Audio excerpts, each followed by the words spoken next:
오늘 또 우리가 열심히 살 텐데 오늘 본문은 우리에게 묻는 겁니다. 왜 사시는데요? 그리고 어떻게 사실 건데요? 왜? 어떻게?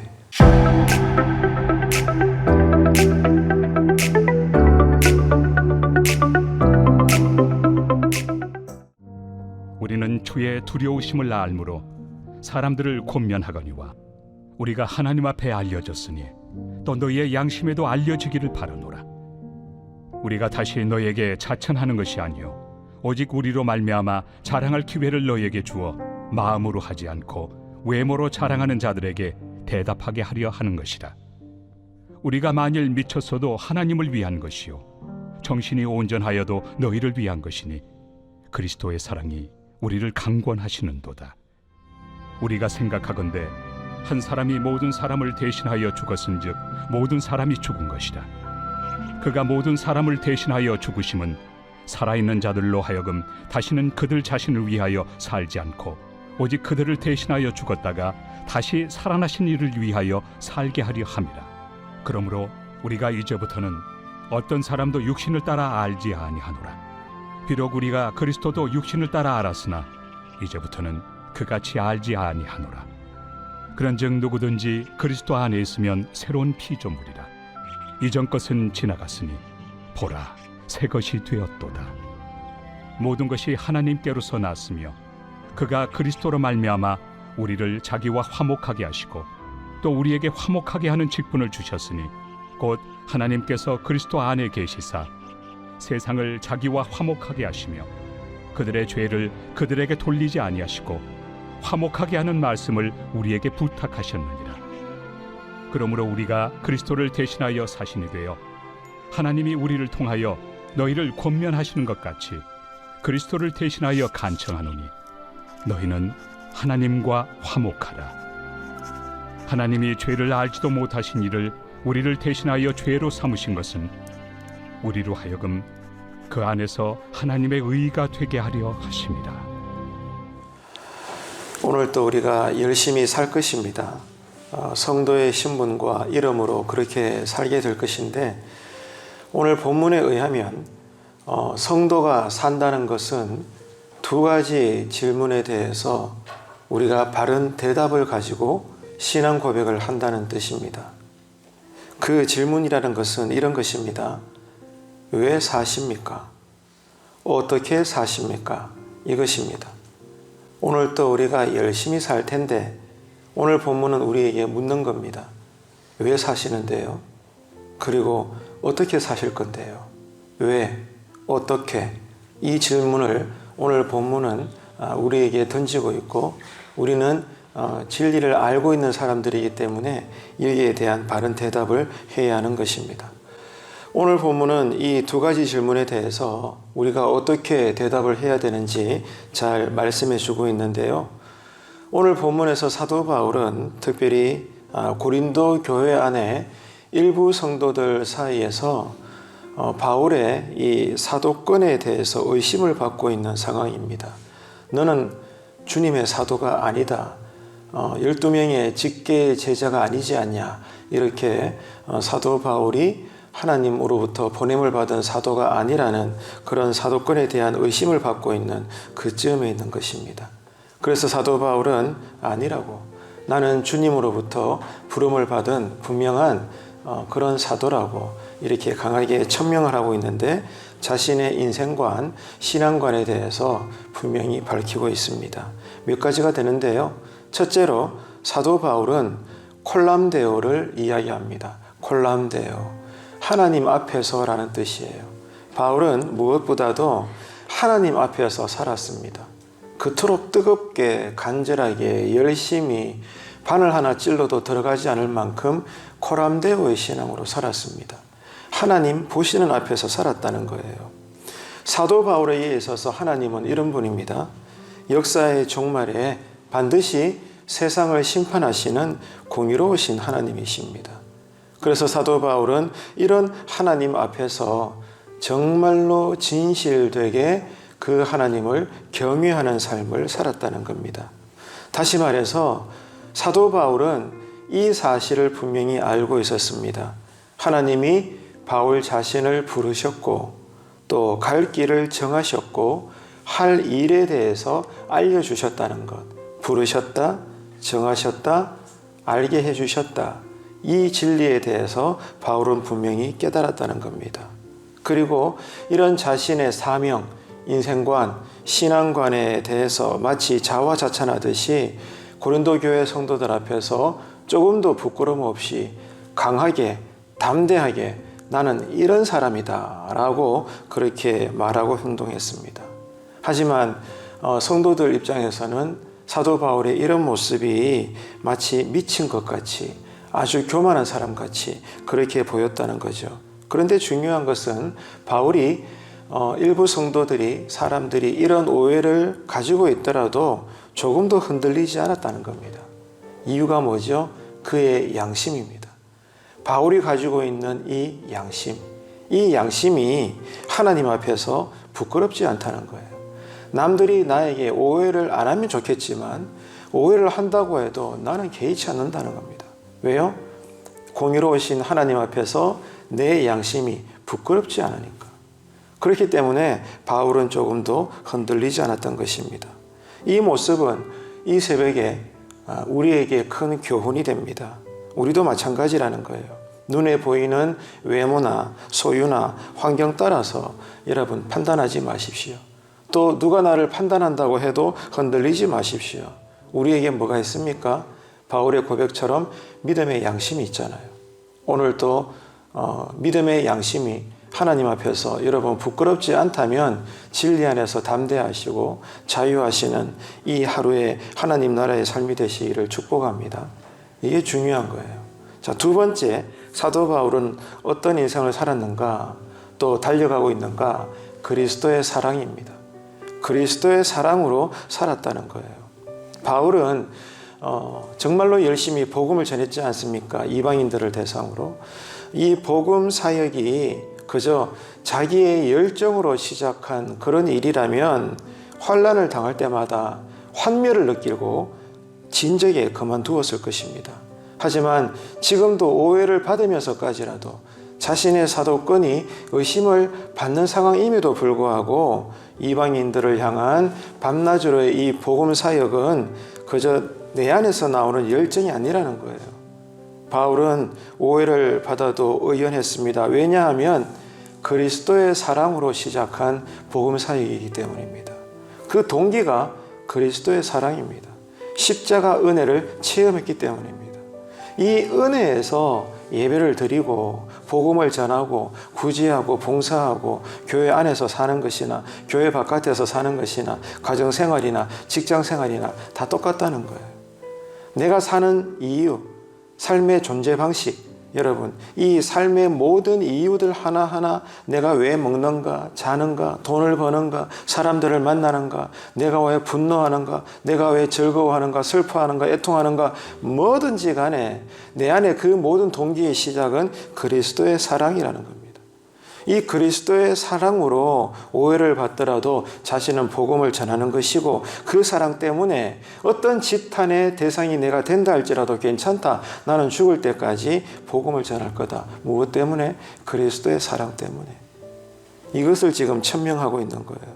그래서 때로는 사람들로부터 미쳤다는 소리를 들어가면서도 견딜 수 있었던 이유는 세상에서 가장 어리석게 보이는 그 십자가, 예수님의 십자가 사랑이 나를 구원하셨고 나를 새롭게 하셨고 지금도 나를 강권적으로 이끌어간다는 거예요. 그래서 사도 바울은 다른 본문에서 나는 자랑할 게 없다. 왜? 나는 부득불 이 제자도를 나는 걸어갈 뿐이다. 뭐 내 안에 뭐 언제나 즐거움이 있는 것 같으냐? 아니라고. 나도 부득불 하나님의 강권적인 인도하심 속에 이 사도로서의 삶을 사는 것 뿐이라고. 예수 그리스도의 십자가의 사랑과 은혜인 것입니다. 그래서 바울은 사람들로부터 바보 같은 사랑을 내가 살 것이라고 결단을 하고 있죠. 이것이 바로 그리스도를 통해서 새롭게 창조된 인생관이라는 겁니다. 바보 같죠. 오해를 받죠. 미쳤다는 소리를 듣죠. 괜찮다는 겁니다. 왜? 여전히 나를 이렇게 덮어쓰시고 나를 강권적으로 다스리시는 것은 십자가 은혜라는 거예요. 여기에 내가 미쳤다는 겁니다. 여기에 내가 그냥 꽁꽁 묶여서 둘러싸였다는 거예요. 이게 그리스도 안에서 새롭게 창조된 한 사람으로서 성도로서의 삶의 방식이라는 겁니다. 그렇기 때문에 눈에 보이는 육체대로만 평가한다면 여러분, 예수님은 절대로 믿을 만한 분이 못 됩니다. 이 사실을 명심하십시오. 성경에도 나와 있죠. 주님의 겉모습은 흠모할 것이 없다 했어요. 세상의 관점에서 인간의 방법으로 내 소견 따라 내 상식으로 볼 때는 저 청년 예수 그리스도 따를 만한 이유가 없는 거예요. 그 정도로 여러분, 외적으로 볼 때는, 세상의 눈으로 볼 때는 어리석은 것입니다. 그게 우리의 믿음의 대상인 주님이라는 거예요. 그런데 여러분, 그렇지 않다는 거죠. 이렇게 세상의 관점에서 볼 때는 전혀 믿을 만한 분이 못 되시는 분이 오늘 또 이 하루에 우리의 대장이신 주님이신데, 그래도 바울은 사람들로부터 눈에 보이는 대로 오해받고 평가받는 것에 연연해하지 않는 삶을 살았다는 겁니다. 바로 하나님의 강권적인 이끄심과 사랑 때문이라는 거죠. 오늘 우리에게 이런 주님처럼 또 바울처럼 자신을 위해 사는 것이 아니라 주님을 위해서 살고 오해를 받더라도 교회를 품고 교회 사람들을, 성도들을 위해서 살고 이웃을 위해 살아내는 이타적인 삶, 이기적이고 개인적인 것이 아니라 이타적인 삶을 살도록 하시는 그리스도 안에서 나를 새 창조하신 그 인생관, 그 신앙관을 오늘 또 우리가 가지고 말할 수 있어야 되는 거예요. 왜 사십니까? 어떻게 사십니까? 이 두 질문에 대해서 우리는 신앙 고백을 할 수 있어야 된다. 셋째로 사도 바울은 화목을 위하여 살았습니다. 화목을 위해서. 바울은 어떤 인생이 된 것입니까? 하나님께서 예수 그리스도라고 하는 십자가 희생을 통해서 가장 먼저는 나는 스테반 집사도 죽였고 예수도 핍박하고 이런 구더기보다 못한 인생이었는데, 그럼에도 불구하고 내가 핍박했던 그 이름, 그 존재 예수 그리스도 십자가 희생을 통하여 가장 먼저는 하나님과 바울 자신 사이에 화목이 이루어졌다는 거예요. 끊어졌는데 그리스도의 다리가 우리를 십자가로 연결시켰다는 거예요. 하나님과 나 사이에 가장 먼저 화목의 관계가 회복되게 해주셨다. 이 은혜를 바울이 알고 있다는 거예요. 그래서 이제 바울은 이렇게 화목하게 하시려는 하나님의 마음을 어떻게 해요? 교회 안에 모든 성도들에게, 교회 밖에 모든 세상 사람들에게 이렇게 화목하기를 원하시는 하나님을 소개하고 전하는 것이 내가 죽을 때까지 감당해야 될 사명이라는 것. 이것을 알았다는 것입니다. 물론 고린도 교회 성도들 입장에서는 뭔 소리를 하나 저 양반. 이미 우리는 교회를 다니고 주님을 믿는 성도들인데, 이미 우리는 진적부터 하나님과 화목된 사람들인데 이런 우리를 향해서 뭐 하나님과 화목하라고? 지금 바울의 설교에 고린도 교회의 일부 성도들은 불쾌감을 가지고 있는 거예요. 그들의 입장에서는 여러분 그렇지 않겠습니까? 쉽게 말해서 나 엄연히 예수 믿고 예배 드리고 있는데 이런 나를 향하여 예수 믿으라 말하고 있으니 얼마나 여러분 기가 차겠습니까? 지금 성도들 입장에서는 그런 느낌을 가질 수도 있겠다라는 생각이 든다는 거죠. 하지만 여러분, 중요한 것은 사도 바울의 입장입니다. 하나님의 종으로 한 점 부끄러움이 없이 순종하고 있는 이 바울과 협력하는 이 동행자들과 먼저 주님의 이름으로 화목하지 못하면서 어찌 우리를 통해 일하시는 하나님과 당신들이 화목할 수 있겠습니까? 이렇게 지금 사도 바울은 설명하고 있는 거예요. 이해가 되시나요? 눈에 보이는 육신의 부모는 존경하지 못하면서 어찌 영이신 아버지 하나님을 경외할 수 있겠냐, 그 논리인 거예요. 지금 바울이 처음부터 강하게 강조하는 게 뭐예요? 미쳤다 소리를 듣고 교만하다는 소리를 들을 만큼 지금 오해받고 있잖아. 뭐예요? 나는 하나님으로부터 부름을 받은 사도다. 나는 예수 그리스도 십자가의 사랑의 메인 사람이다. 나는 하나님과 화목한 사람이다. 이것을 강하게 일점 부끄러움이 없이 양심의 고백을 따라 지금까지 달려오고 있는데, 이렇게 우리를 통하여 일하시는 하나님, 우리를 쓰시는 하나님의 종들인데 우리가 이런 우리들과 여러분들이 먼저 화목하지 못하면서 어떻게 하나님을 우리가 믿는다고, 하나님과 화목한 사람들이라고 그렇게 말할 수 있겠냐고. 이건 앞뒤가 맞지 않지 않냐고. 지금 사도 바울은 그렇게 일부 교회 안에 삐딱한 성도들에게 그렇게 말하고 있는 것입니다. 어떤가요, 여러분? 지금 우리는 어떻습니까? 정말로 하나님을 사랑하는 그 증거가 무엇입니까? 오늘 성경은 이것을 우리에게 질문하고 있는 거죠. 바로 그렇습니다, 여러분. 오늘 이 말씀을 통해서 우리는 깨달을 수가 있는 거죠. 교회에도 적용이 되는 것입니다. 목회자와 성도 사이에, 성도와 성도 사이에 화목이 없이 어찌 우리가 주님의 이름으로 예배를 드리고 모임을 갖고 여러 가지 사역을 하면서 하나님을 사랑한다, 하나님과 나는 이미 화목되었다라고 말할 수 있겠느냐, 그 말입니다. 정녕 우리가 하나님을 경외한다면, 정녕 하나님을 믿는다면, 정녕 하나님을 사랑한다면 그 증거는 사람들 사이에서 우리의 삶으로 보여진다는 것입니다. 교회 안에서 먼저 비록 부족할지라도 하나님께서 보내주신 목회자들과 화목하십시오. 그게 하나님을 사랑하는 증거입니다. 그리고 성도와 성도 사이에 평화를 누리십시오. 그것이 하나님을 바르게 믿는 증거입니다.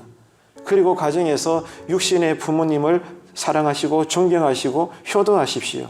그것이 하나님을 바르게 믿는 증거입니다. 오늘 또 어떤 사람을 만나든지 바르게 대하십시오. 그 한 사람 한 사람을 하나님 대하듯이 나보다 낮게 여기십시오. 이것이 내가 정녕 왜 사는지, 어떻게 사는지 거기에 대한 바른 해답이 되는 것입니다. 오늘 이것을 성경은 우리에게 가르쳐주고 있는 거죠. 말씀을 맺겠습니다. 지금 우리는 무엇을 위해 사는 겁니까? 나의 사랑과 열정이 아니라 그리스도께서 나에게 보여주신 그 십자가 사랑의 삶을 나는 믿고 말하고 누리며 그 삶을 사람들과 지금 나누고 있는 건지, 전하고 있는 건지 오늘 본문의 질문은 우리에게 묻고 있는 것입니다. 어디를 가든지 무엇을 하든지 지체와 세상이 하나님과 화목되게 하는 일에 오늘 또 우리가 적극적으로 참여할 수 있어야 되는 거죠. 이 모든 일에 무엇보다도 기준은 뭐예요? 그리스도의 사랑입니다. 오늘 이 새벽에 저도 기도할 거예요. 여러분 기도하셔야 됩니다. 무엇을요? 주님, 이 새벽에도 간구드리오니 십자가 은혜가 깨달아지게 하여 주옵소서. 십자가 은혜가 부어지게 하여 주옵소서. 이게 전부입니다, 여러분. 십자가 은혜를 내가 맛봄으로 오늘 또 내가 육신의 밥을 먹는 거고, 사람들을 만나 교제하는 거고, 일하는 것이고, 예배 드리는 것이고, 기도하는 것이고, 열심히 땀 흘려 돈 버는 것입니다. 그리고 의식주 문제도 해결되어지고 선한 일을 하는 것입니다. 모든 것이 십자가가 기준입니다. 이것을 여러분 확인하십시오. 고백하십시오. 회복하십시오. 누리십시오. 이를 위해서 오늘 새벽에도 기도해야 되는 거예요. 그리스도의 사랑에 매여서 하나님 앞에서 한번 저를 따라할까요? 코람데요. 뜻이 뭐라고요? 하나님 앞에서. 하나님이 뻔히 지금 우리를 보고 계신다는 겁니다. 그렇기 때문에 구약 창세기의 요셉은 보디발의 아내가 은밀하게 그렇게 유혹을 했을 때도 코람데오 때문에 하나님 앞에 서 있기 때문에 그는 인생의 백을 놓아버린 거예요. 붙잡지 않은 거예요. 옷이 홀라당 벗겨지는 오해를 당할지언정 진짜 감옥에 들어갔잖아요. 그렇게 되는 걸 알면서도 그 죄를 짓지 않은 거예요. 왜? 하나님의 눈을 의식한 것입니다. 오늘 또 우리는 어떤 삶의 모습이든지 하나님 앞에 서 있습니다. 이 코람도의 신앙 고백으로 이 새벽에도 기도하시고 하루를 잘 살아내시고 사도 바울처럼 누구 앞에서든지 간에 나는 예수 믿는 사람이다. 나는 십자가 은혜로 산다. 나는 나를 화목하게 해주신 그 사랑을 나도 너에게 전달한다. 소개한다. 하나님과 화목해야 된다. 예수 믿으라고. 그렇게 여러분 오늘 또 사도 바울처럼 왜 사십니까? 어떻게 사십니까? 이 분명한 신앙의 정체성을 가지고 이 하루를 멋지게 달려나가시는 하늘나라의 백성들 되시기를 주님의 이름으로 축원합니다.